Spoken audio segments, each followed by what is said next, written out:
Fantasy Managers, welcome to FPL Team Talk. This is the second part of a three-part really transfer experiment, if you will. Just started last weekend when we looked at, the weekend before last when the last game week ended. I've always wanted to know whether it's possible to make a profit during a wildcard. 2-week stretch international break seemed to be a really good time to experiment and see if you could. So this is the midway point of it. Let's just have a reminder about how we're getting on. First of all, guys, don't forget to subscribe. New channel this year. Love making the content. Loads of stuff coming out. Please look at the other videos. Subscribe if you enjoy this sort of thing. Remember, you can always change your mind later on. Okay, so just a reminder. We wanted to just have a wildcard side to make money, and then at the last minute we'll change it to players we really want. There's a few caveats to that, but it's just an experiment. Can you make money during a wildcard period? That was it. So remember that you only make a £0.1 million profit on every 0.2 it goes up. So FPL, they charge you basically 50% and round it down. So if he goes up by 0.1 and I get rid of him, no point. I've made nothing. If it goes down, of course, I lose the money. So I need a 0.2 rise to gain any money on a player. I might keep him anyway, but let's see if he can make money. Remember, he can only go up 0.3 in a week, so the most I can make over 2 weeks is 0.6 and 0.3 profit, which, to be fair, I would take anyway. I'd be absolutely thrilled with that. So just to round up, the original team value was 97.7. It's now gone up to 98.6. So the players that have risen in price were Zaha, Smith Rowe, Douglas Luiz, we've got Matty Cash, Cancelo, Salah, Tomiyasu, Azpilicueta and Vardy. They've all gone up by 0.1. So the value of the team has actually gone up to 98.6. Now, the reason I've chosen those players is because if I looked at the transfer market and the players that were going up, they were very close to going up in value. Remember, they only go up if they have a 10% rise in ownership. So they were on the cusp. As soon as the game week 7 finished, I activated the wildcard, brought those players in, and they've gone up.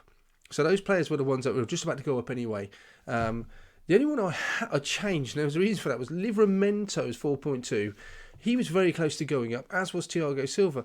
I just felt because of Livramento's price being so low, more people were likely to bring him in twice than Thiago Silva once. That's just not panned out, really. Livramento's still hovering around the 80% increased mark, whereas Thiago Silva has gone up. I don't think he's going to go up again, so I wouldn't have won or lost on that in any case. The only two players that could possibly at the moment go up in value again would be Salah and Cancelo. So at the moment it looks unlikely whether really I'm going to make any money. You could say, yeah, if you're going to keep all those players, all those 9 players that gone up in value, yeah, you have made some money, and in the future they could possibly go up. But if I was to get rid of all those players now and bring in my wildcard side, I would have made nothing on them whatsoever. I mean, I think out of those, you would likely keep Cancelo and Salah. There's not many others, if I'm honest. Possibly lots of people look at Vardy. Personally, I wouldn't look at any of those. I've looked at them all, but I wouldn't choose them.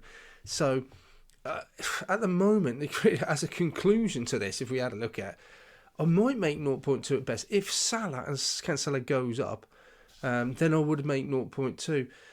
Those two players I would have had anyway. So really, in theory, would I have made money on them? No, not really. A lot of the other players that have gone up in value, Smith Rowe, Zaha, Vardy, Azpilicueta, I would have moved out and brought other players in. But when this wildcard has sort of coming to its end, so I wouldn't have made any money on them whatsoever. There is a few days left as a sort of caveat to all of this.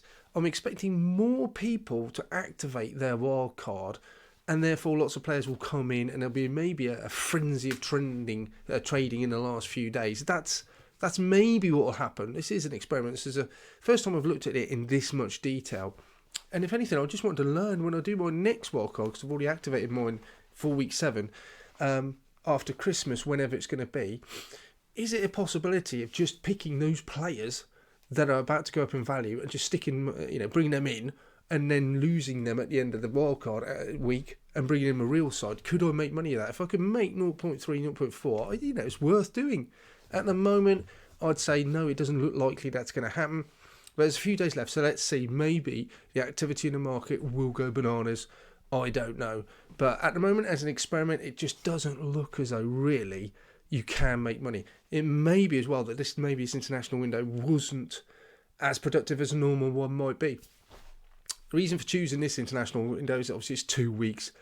More can happen, you think, than a normal week. and prices could go up to 0.6 rather than 0.3 in a normal week. Maybe that first international window was the time to try this experiment. Looking back, maybe more happened. I just don't know. But as an experiment, I haven't finished yet. I'm keeping track of all the players if they go up in value, and I'll keep tracking, and I'll post another one perhaps at the weekend just to give a final thoughts and if we did make any money or not. But it's interesting for future reference as to how do you play your wildcard? Is there another way? Just making 0.2, 0.3 million, that would just give you maybe an edge later on in the season for your mini league rivals, better overall rank. You can get more premium players in. Okay, guys, like I said, really quick video. Thanks for watching. Please tell us any thoughts below. Let me know if you've made any money. If you've brought a player in, you're going to get rid of him and you just banked yourself 0.1 or 0.2. That'd be amazing if you did. Let me know of any success stories. At the moment, I can't really see anyone that's gone up by 0.2. Maybe I missed them. But don't forget to subscribe, and I'll speak to you soon.